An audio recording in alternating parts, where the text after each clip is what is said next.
Hello and welcome to Out of the Fog. I'm Karen Hager. Each week at this time, we gather for spiritual conversation with enlightening guests, and I'm glad you're here. You can find out more about my work as an intuitive and teacher at karenhager.com.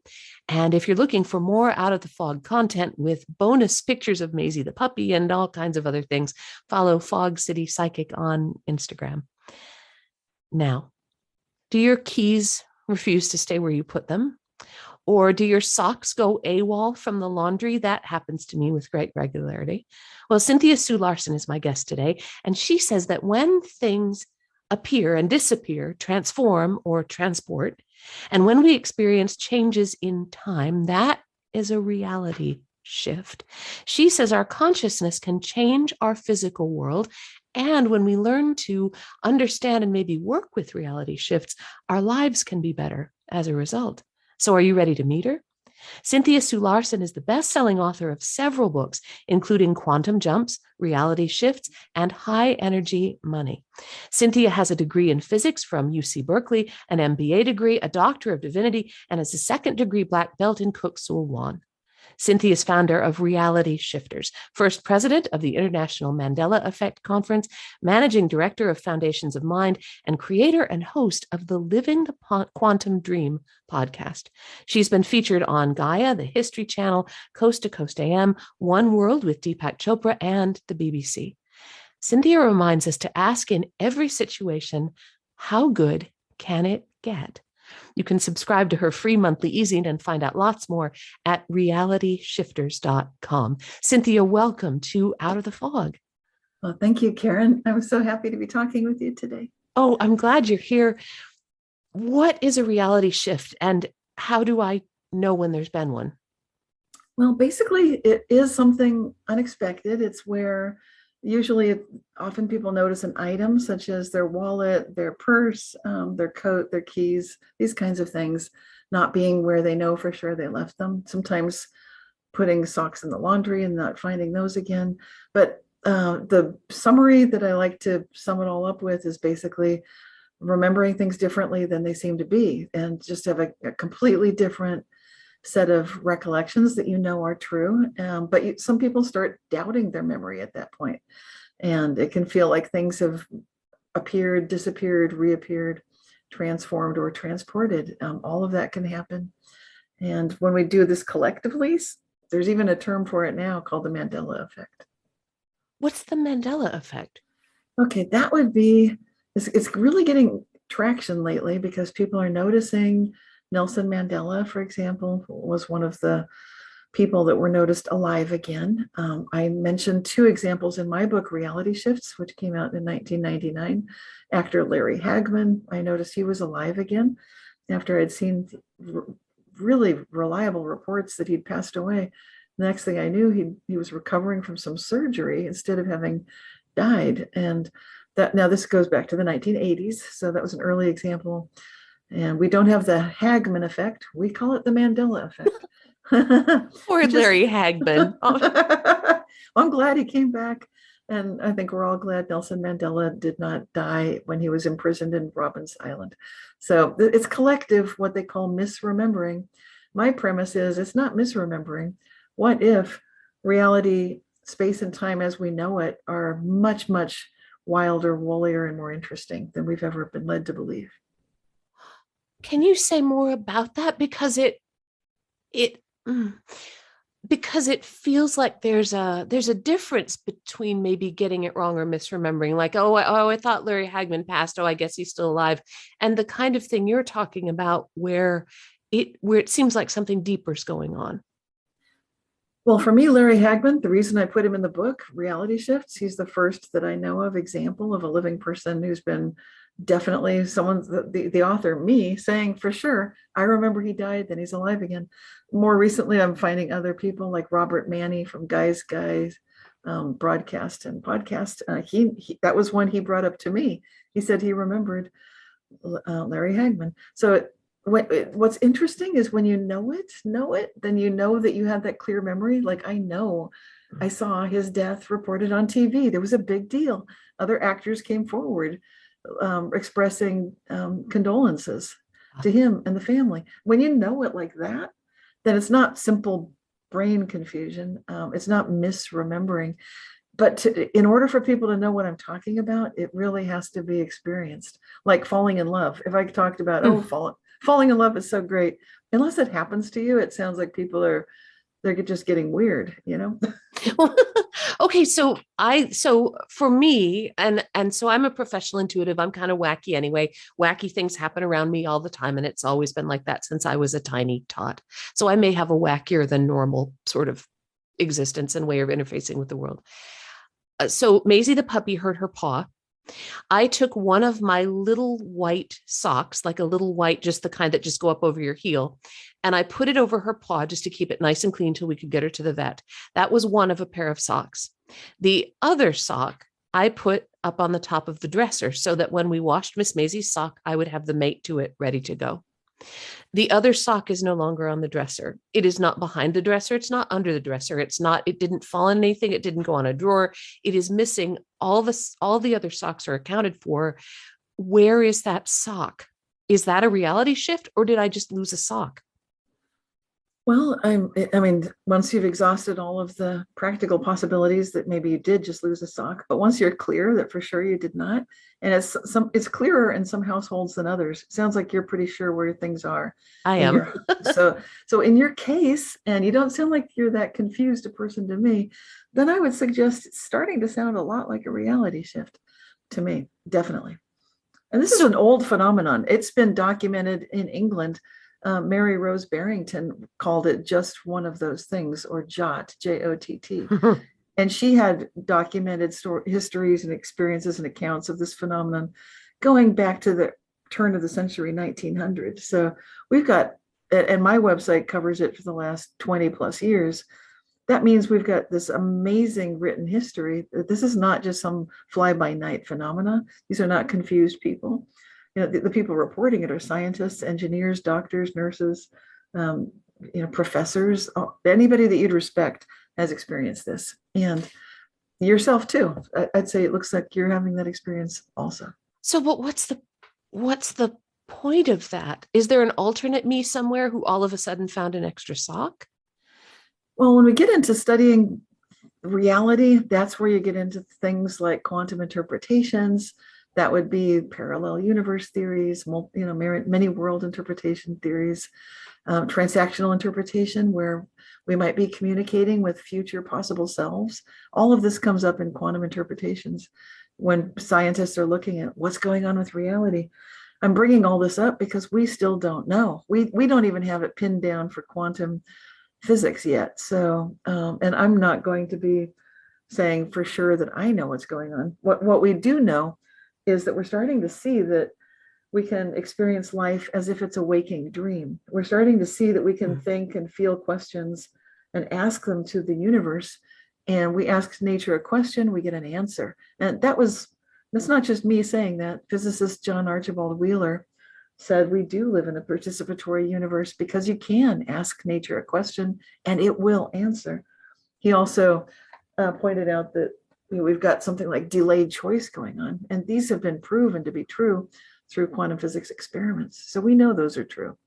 As far as what's going on, that gets into metaphysics, and your take on it is equally valuable to mine. To me, it looks like consciousness is fundamental. Like physicist Max Planck said, you can't get behind consciousness. So space-time itself, we tend to think that we trust what we see with our five senses, sight, smell, sound, touch, taste. And we trust what we can measure. And anything you can't measure, like love, falling in love, or these reality shifts, we say, well, that's just hooey. There are detractors who will say these things. However, I think it's the unmeasurables, those things that are all quanta, they're pure experience on our part. Those are what life is worth living for. I love that idea that we live, that we are part of a responsive setting, because so often I hear people talking about how they are trying to shift the flow so that instead of life working against them, life works for them. I don't think that that's how that works, but we tend sometimes to take like an adversarial approach to our life. And one of the things I liked about the book is that it suggests that there's Mm. Something a little playful, something a little experimental in the way that we can live our life because we're part of that responsive universe. Right. Yeah, I love that playfulness too. And I love to ask the question, how good can it get? So, I offer this to any listener who might be feeling a bit nervous or hesitant about wanting to even go there and experience reality shifts, because people might be thinking, understandably, like, well, I don't want to experience something weird or that's not pleasant.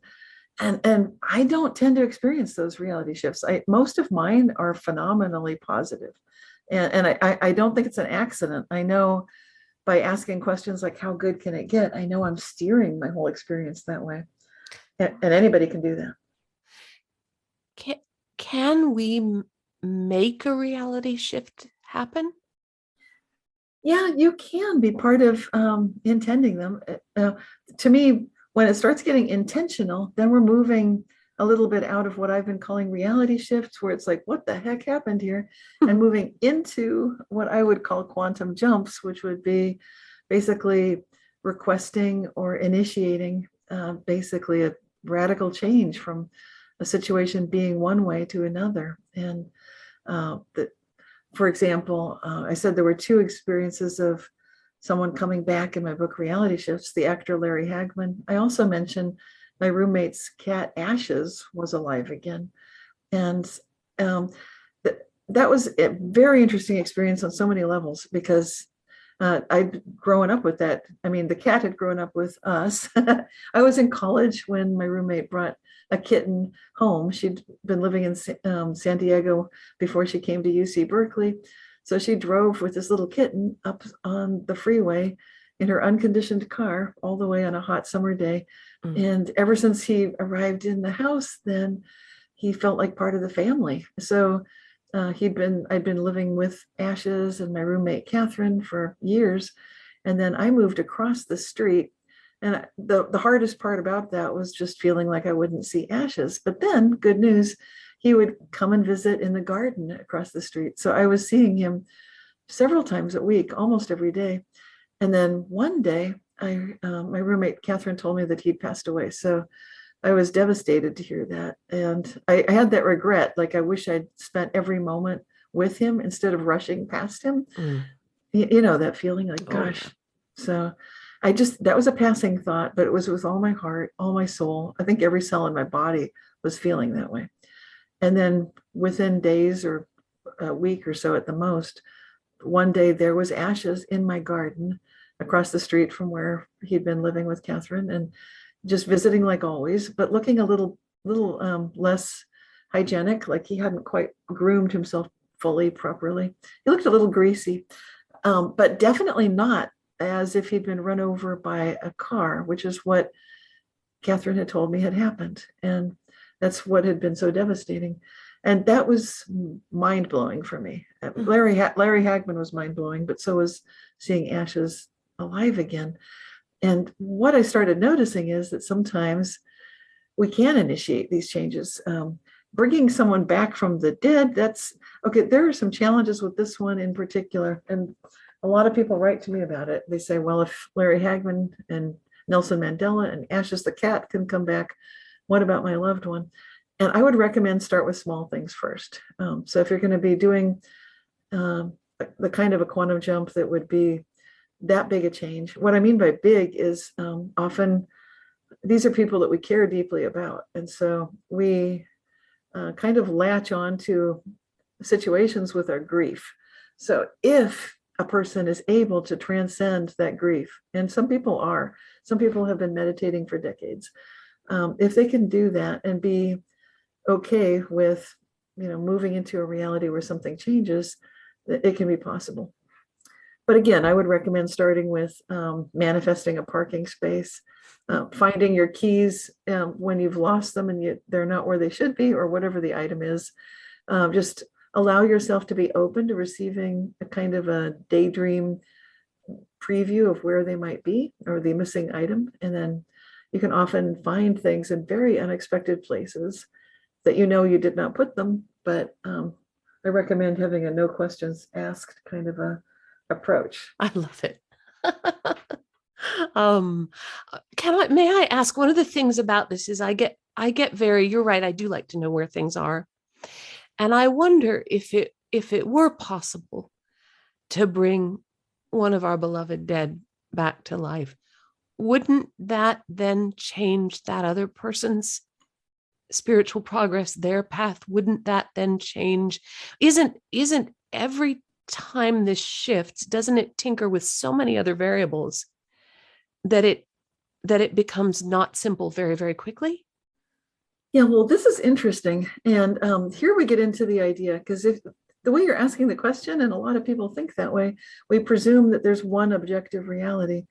But we're starting to see experiments such as the results from a 2019 physics experiment showing that observational devices situated at the same place, same time, saw two completely different things. Whoa. And yeah, and that kind of experiment, this was done in collaboration with physicists at the University of Edinburgh, Scotland, in collaboration with physicists at University of Edinburgh, excuse me, that was Edinburgh, with Vienna, Austria.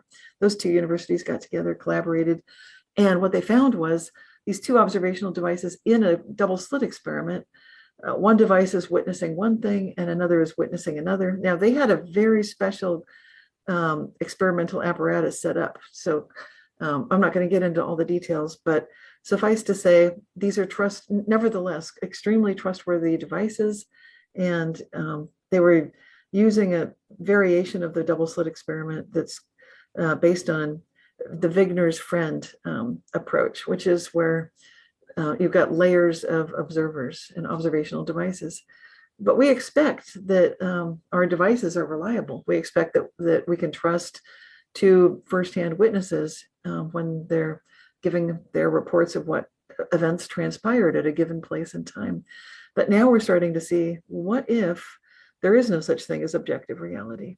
And I did co-author a paper on this with physicist George Weissman about the quantum paradigm. And we were basically proposing, before this experiment even came out, that subjective realities appears to be more the way nature operates.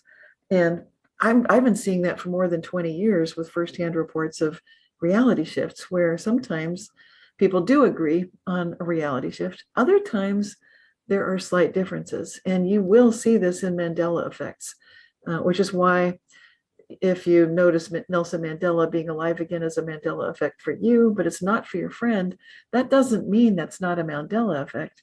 It means that maybe your friend lived in South Africa and he was basically much more closely entangled with the reality where Nelson Mandela never passed away in jail, but just seamlessly was always there, became president of South Africa and so forth. So getting back to I know this is a roundabout, but it's so important to get into subjective reality. So back to your original question, would we be messing with things? Apparently not. It looks like nature has thought of everything, and every single subconscious agent, every conscious agent is the star of their own life, their own reality. And they're probably experiencing exactly what they need to experience, which could be quite different than what you think it is. Wow. You're listening Out of the Fog, and I'm talking with Cynthia Sue Larson. She's the author of, among other things, Reality Shifts, When Consciousness Changes the Physical World. So you say in the book that at an unconscious level, we know all the possibilities available in any moment. And for me, as the person who likes to know where everything is, that suggests that at an unconscious level, what we call past and what we call present and what we call future are all happening at the same time. And we're aware of that, even if we're not aware of it sort of at the front part of our brain. Can you say more about that? Yeah, this gets into some cool stuff. So this idea of levels of consciousness, I want to give proper credit and attribution to philosopher Gottfried Wilhelm Leibniz. And he was one of the two inventors of calculus. And calculus is relevant here because what he observed is that consciousness, he has a definition of consciousness, and I like it. He said that consciousness requires a first order perception and a second order reflective perception of an original perception. So what does that mean? It's like, okay, so maybe you're not looking at your arm because you're doing something outdoors, getting the barbecue ready for grilling some vegetables or something, and you notice something landing on your arm, and you can feel it, and of course you spin to take a look as soon as you can, once you're not going to drop something into the fire, and you look, and then sure enough, it's a butterfly. So that is an example. The first order awareness would be you feel something on your arm, but you don't know what it is. You might be concerned, like, what is that? Is it a flying bit of debris, or is it a grasshopper or a biting insect? And then thank goodness it's a butterfly. but that little split second, that these levels of perception, where you could even argue that we ourselves don't know ourselves, because how far do we question these levels of observation that we're making constantly? And this is super important, because it all comes down to, who are we and how are we observing? And this subconscious awareness of all these possible realities, at that point of, you could almost say that's a God's eye point of view. And again, our good friend Life Needs Us there, he's the one who first came up with this idea of the perennial philosophy, which means that there is this apex point where all paths, all spiritual philosophies of whatever they may be, Christianity, Buddhism, and so forth, they converge to a singular point of zero entropy, basically, where there is this infinite eternity. And at that level, that is the level, that kind of God's eye view, where yes, we would have an awareness of all these possibilities. We can access this through meditation. So it's we can get there, and we can practice getting there. Wow. For listeners who are curious about finding out more, I'm wondering how reality shifts can help make our experience of this life that we believe is linear, and it sounds like maybe isn't the life that we believe sort of objective, but maybe is subjective. How can listeners use this idea of reality shifts to kind of help things get better for themselves? Oh yeah, I love that. Well, first of all, we can get what we need even when we don't know what it is. Secondly, we can start living a playful, joyful, miraculous life, accessing optimal realities. And also, we can recognize that what we see can be changed. So just because we think something is fixed, or our senses are showing us something, we can keep a positive attitude anyway. To me, the whole thing is a very spiritual path. Maybe it's just because of who I am, but I tend to take a look at the whole experience of reality shifts and come out of it feeling this whole reverent, awestruck sense that no matter what things may appear to be, they can change, and definitely in a good way. What are the kinds of reality shifts you experience personally most often? That would usually be thinking I've lost something, and then I find it, even though I'm pretty darn sure it wasn't there. And I'll get playful with things, like I had nutmeg that it should have been in the cabinet with, it's kind of a messy cabinet with all the other spices. So I would look in the cabinet, and it is not there. And I really wanted it to make my whatever I was making, can't remember now, but it was a recipe that nutmeg just adds such a zest to things. And so I shut the cabinet, and then this is what I recommend doing if you want to play along with this sort of thing. I actually walked down the hall. I left the kitchen, walked down the hall with the full awareness that now I'm going to walk back into a different kitchen, different cabinet. I'm going to open that cabinet, and I open it, and it was not there. And again, I don't get frustrated. I did this about 4 times. It has an amazing ending though, because about the 4th or 5th time, it didn't even count the times. I just provide that opportunity for reality to, be playful with me, and no questions are asked here. It's kind of like I'm giving it plausible deniability and uncertainty. Maybe it can just show up when it wants to.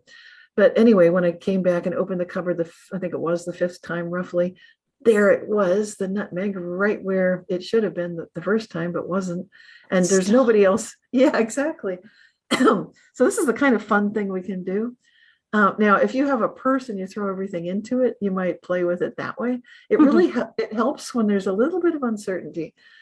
And I know your skeptics and cynics will say, well, Cynthia, then how do you know for sure? But I've seen so many mind-blowing reality shifts. And I think because I'm so open to it, so inspired, and I actually actively seek these things, then I'm more likely to see them with witnesses like my very skeptical father. I don't think he's not cynical anymore. People, when they witness these things with me, it starts changing their view of reality too. Oh, skepticism's good. At least I feel it is. Skepticism can be a wonderful companion with intuition and curiosity and playfulness, because we don't, unless we ask the question, wait a minute, how can that be? Did I just see that? Wait a minute, how can I know? It's hard to have learning if we don't have skepticism. That's the healthy kind. There's that awful kind of poisonous, bitter, turning in on itself, sneering kind. That's not what I mean. But good skepticism, that to me is a wonderful tool for the spiritual journey. Do you know what I mean? Yes, and I think I even say so in reality shifts. I say, I love the kind of skepticism that questions itself. That's the good kind. That Yeah. then we're Yep. good to go. If your skepticism will question its very self, perfect. We're ready. Let's bring it on. What kinds of reality shifts have you experienced with other people? Oh my gosh, I've seen so many amazing things. Sometimes I see the most amazing stuff when I'm by myself, and sometimes people are. I think, okay, here's one that happened with someone. I was just mentioning that I didn't have any milk, and I was standing on the refrigerator was closed. I'm standing next to it, talking to my friend, saying, "Well, because we're out of milk, we can't, have that with dinner for the kids." And I heard a thump inside the refrigerator. And I looked at her like, what? Because with a closed refrigerator, it sounded like something landed inside the refrigerator. And so I opened the refrigerator, and there was like a half gallon of milk that looked like it had indeed just landed in there. And that was amazing to witness that with someone. And I've Oh, also, my sister, at I think it was a Thanksgiving dinner, and it was one of those meals where we had all these dishes, and she and I had volunteered to do all the dishes. No problem. It was going to fill the dishwasher several times, but we could do it. Well, we'd filled it the first time, and my sister had shut the dishwasher and clicked the button, and it made a hideously horrible noise, grinding gear sound. There was a smell of burnt oil, mm. even visible fumes of smoke of some sort. And she looked horrified. She looked at me, and then she cracked me up. She said, "Can you do that thing you do?" And I said, "Oh, you mean like a reality shift?" Oh, And she said, "Yes." I said, "Sure." And I said, "It's a good thing we're both laughing," because now she's laughing. And I said, "This is perfect because you want to bring joyful, playful energy. You want a burst of energy to come with it. You want to keep an open mind that this is possible, even though it looks like this dishwasher made the most horrible sound. We smell that bad smell. We see the smoke in the air. We've had a dishwasher break on us before here at our parents' house. But never mind all those details. We're going to now hold in a very clear vision in our mind that this dishwasher is going to be perfectly functioning. I'm going to open it up now and just feel all my love for it. So I'm feeling the love. I know we need it, feeling how much we need it. I'm envisioning it's working in my mind's eye and ear. I can hear it starting perfectly. mm. I can hear it. That's what it should have sounded like. That's what it should be sounding like. Okay, I think we're ready. I look at her. We're ready, ready.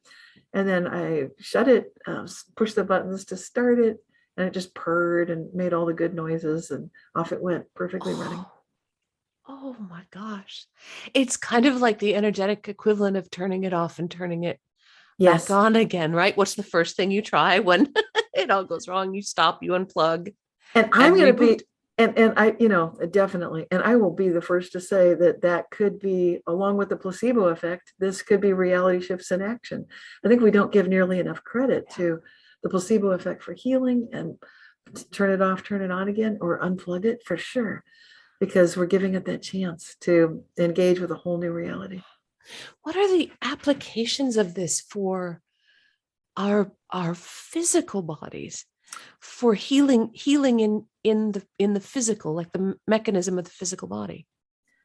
Well, that's very similar. It's just recognizing that our physical body wants to work with us too, just like our dishwasher or, everything else. It's we can be friends with our body. Hopefully, if people have been saying any negative stuff to themselves, hopefully we can start turning that around. So self-talk matters very much. You want to say nice things to your body, think good thoughts about it. And you might think, what do you mean, Cynthia? Okay, well, lots of people feel like I'm too fat or I'm too stupid or I'm old or this or that, and they don't realize the beating that they're beating themselves up with their thoughts. So you definitely want to start turning that around. And it's never too late to start. You can start now. And you can also start holding good thoughts in mind about that you're going to be aging beautifully. Start changing your beliefs and your assumptions about old age so that you can decouple aging with falling apart. So what you want to be instead envisioning is getting older and getting better, getting older and getting wiser, older and stronger, older and more vibrant, older and more capable. So you want to start playing with some of these unexamined beliefs that we usually do have. Usually it's not entirely our own fault, but we pick it up from the culture. And so you want to actively start turning those around. And then you can start experiencing little shifts, like if you wake up and you know that you didn't get enough sleep the night before, play with telling yourself that you did, that you got a perfect night's sleep. That's been experimentally proven to improve people's test scores on cognitive tests. And people actually feel better when they just tell themselves that. And it's a good way to break into reality shifting with your body. And then you can move on up to, cancer busting and tumor busting and that kind of thing. Our time's gone like a rocket. We were laughing before we started to record the episode, just saying that it was fast and good and fun.